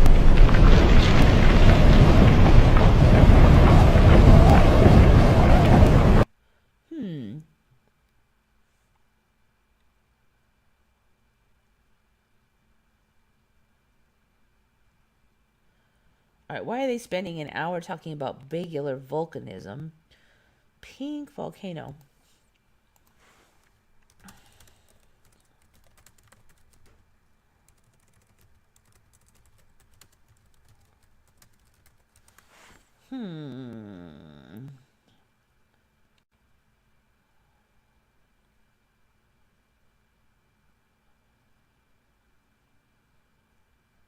Okay, it looks like that one is supposedly fake.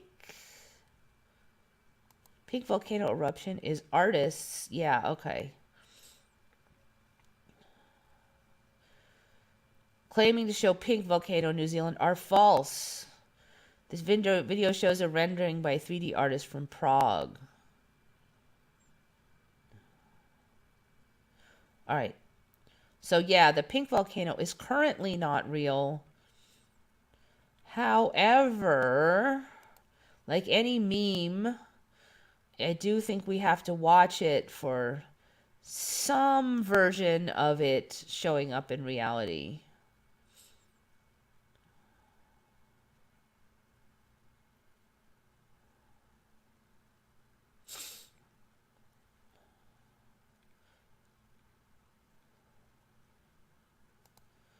So currently not here, at least not yet.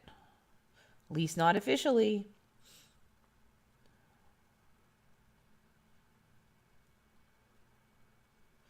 Apparently bulk buy sharing is suddenly popular since years ago, but most poor people who would benefit from it don't remember it being a thing. I mean, other than co-ops, I have not heard of that.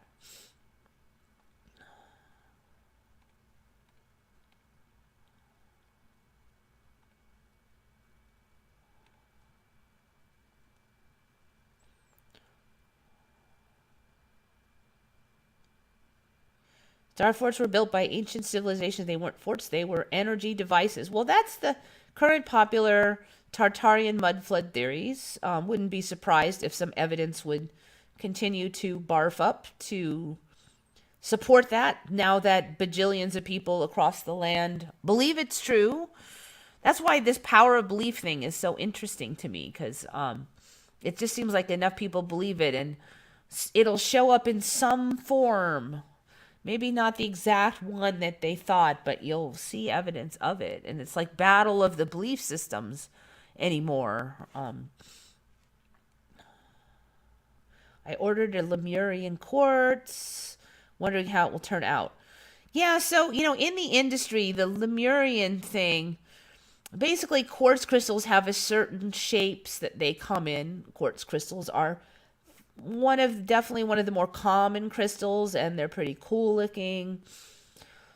So for us, the general attitude is that Lemurian quartz is just a certain shape of quartz that was always there, and has nothing to do with aliens. And we kind of laugh at all of a sudden this one shape means this special thing, and the price went through the roof, and it's ridiculous. And so quartz crystals that were used to be worth $1 are now worth $20 or $50 because they're Lemurians. So I don't know what to think about that. I mean, I used to scoff at it like the rest of us diehard rockhounds, but now the timeline's so weird and all. I don't know, but I still can't really get too excited about Lemurian quartz. I do think quartz crystals are amazing, and there are some interesting factoids that keep kind of stirring up in the timeline about how good they are at storing energy for real. I mean, not just they actually do store some energy in them now, and so it's almost like the reality is shifting towards this concept of crystals being storage devices. So who knows, maybe down the line we'll find out that that one shape of quartz that is called Lemurian turns out to be the best shape for energy storage or something like that. I mean, I really wouldn't be surprised, because it does seem like that's kind of how beliefs shape reality anymore.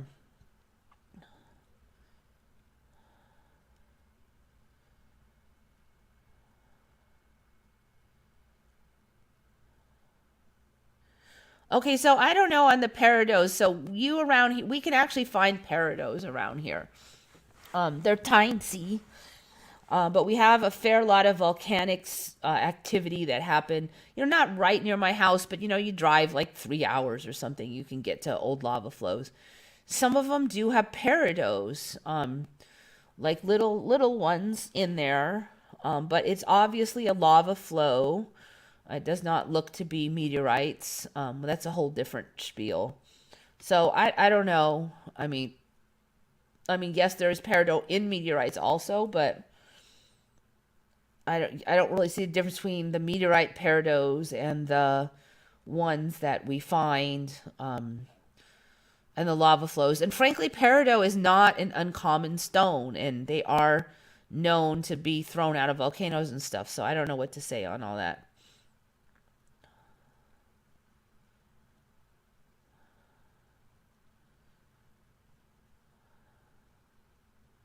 You can't make red smoke without burning sulfur and other minerals. That would be deadly. At least not, maybe not currently.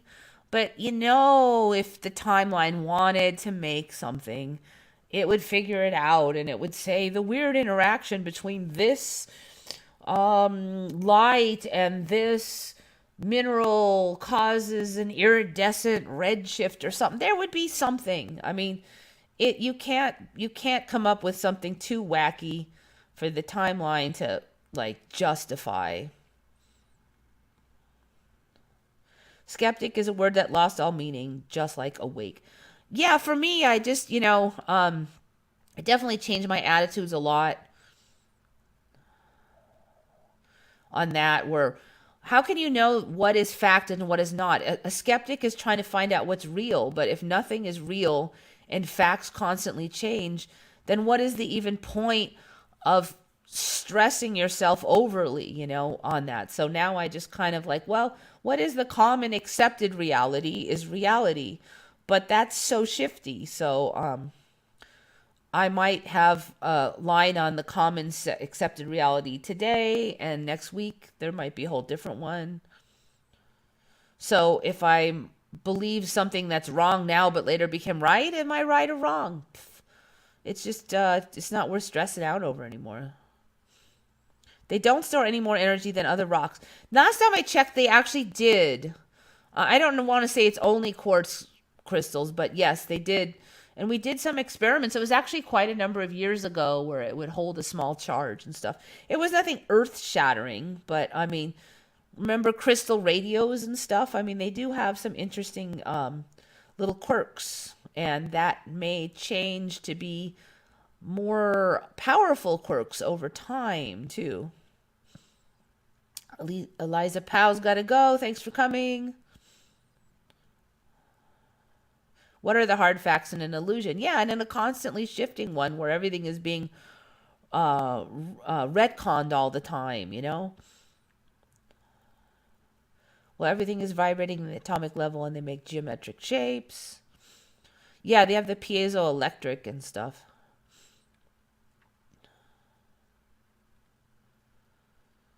Oh, yeah, I'm almost done. You know, I don't really have it set up for a second stream. Sorry, I might do that, though. There's a lot of common misconceptions that were facts, like the taste areas on the tongue. Yes, exactly. So, you know, you just can't. I had to try. I'm not 100%, but I've definitely gone a long way of giving up on being the person who has the answer because there is no answer, you know? There's a million answers. Okay.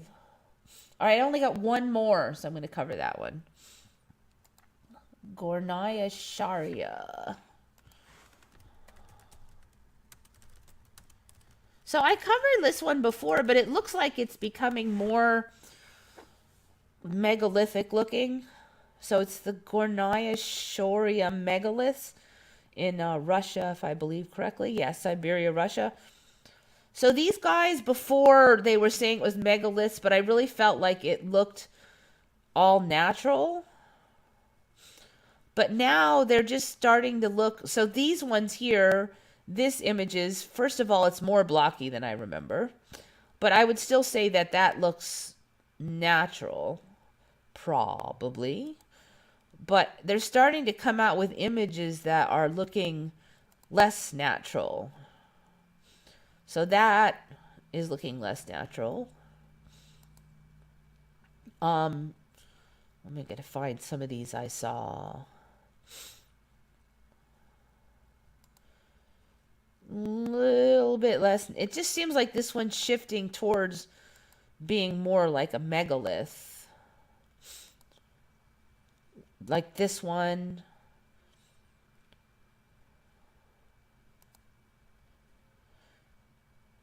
And these dolmens, there's so many of those in Russia now.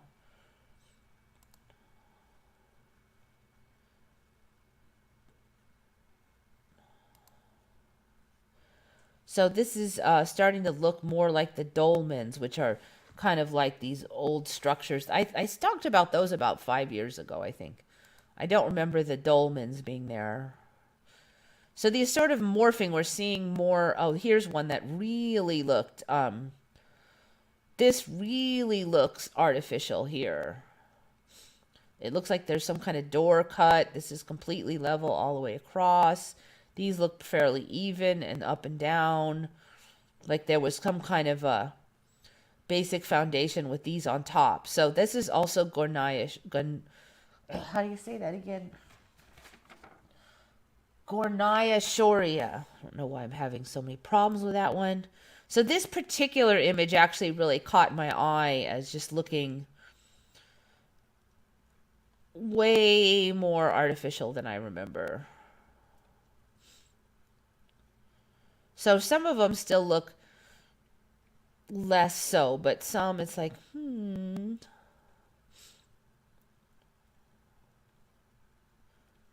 So I just wanted to cover that one. I just feel like maybe that one's shifting.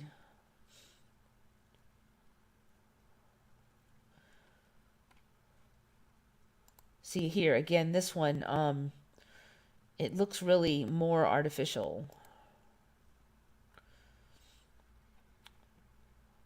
So yeah, keep your eye on it. The one of our mind is making the reality. Yeah, so maybe it's a group decision. You know, we all put in our things. I want more lockdowns. I want less lockdowns.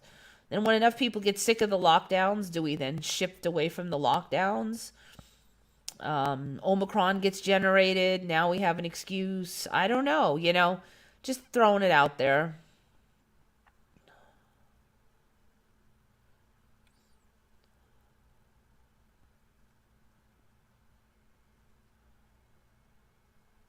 Snow rolls, those have been on. Yes, they are weird. Can we imagine unicorns? Yeah, that's one I've been waiting for, and I don't there's two things with that. If they showed up, I don't think you could slide them in there without people noticing, for one. People would be flipping out because how could there be unicorns when I knew all this time there's not unicorns? So it's almost like the one thing that's like very hard to slide in and rationalize, unless they do some kind of genetic engineering and create them, and then they just say, oh, like Elon Musk made them or something. So that could be slid in without people freaking out because they'll just, oh, it's new.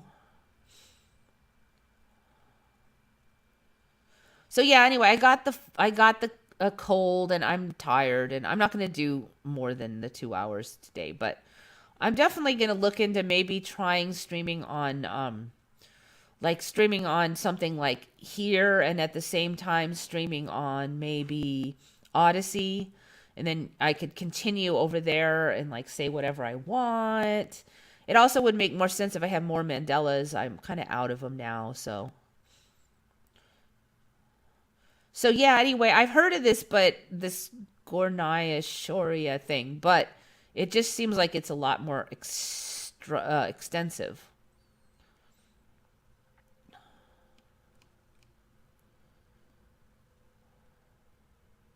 Better to focus our energy on spreading positivity with all things being happy. Yes, I think definitely try. It's amazing how much of a challenge that can be, and it's not to say that we're going to naysay that bad things exist, but I do think that's a good route to go, because if thoughts create reality, then in the Bible, it doesn't just say do good stuff. It actually talks about your thoughts. Don't think this way. Yes, think that way. So there's probably a good reason for that. Because if it's just about us getting along, then why would it matter what you think? Unless, okay, you can't argue that thinking does lead to actions. So there's that argument, granted. But from a more esoteric point, if thoughts affect reality strongly, then they would be really important.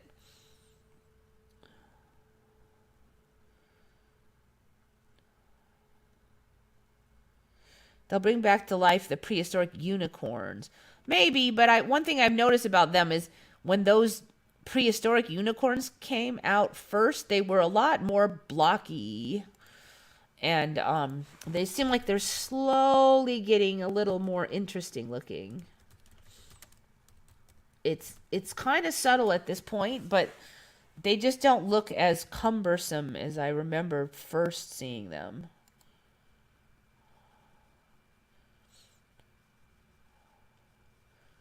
So when I first saw them, this is closer to how they were.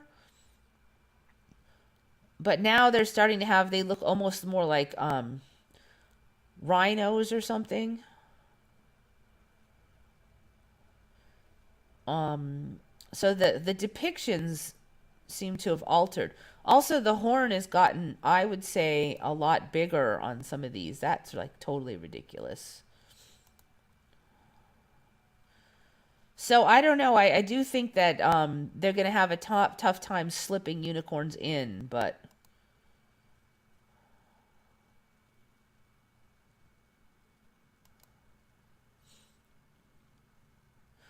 they're working on it. This could be like the first volley too. Just the concept that there was once something called a unicorn. But on the flip side, it's not that threatening because it doesn't look too much like a unicorn. So people don't have to freak out and say, oh, how could I not know that?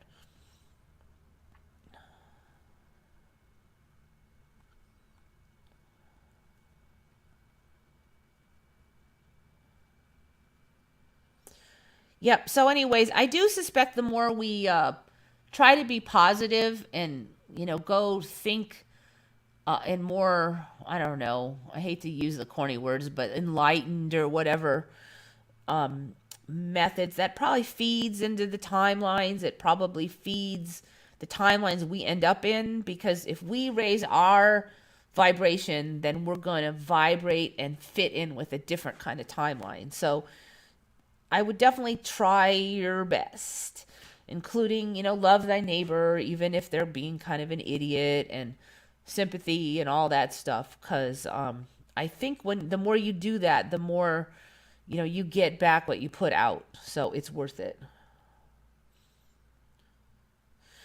Anyways, I think it's time for me to hit it.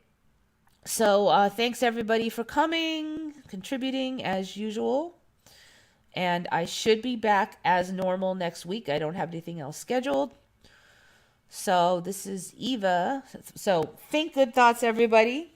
This is Eva signing off for Once Upon a Timeline.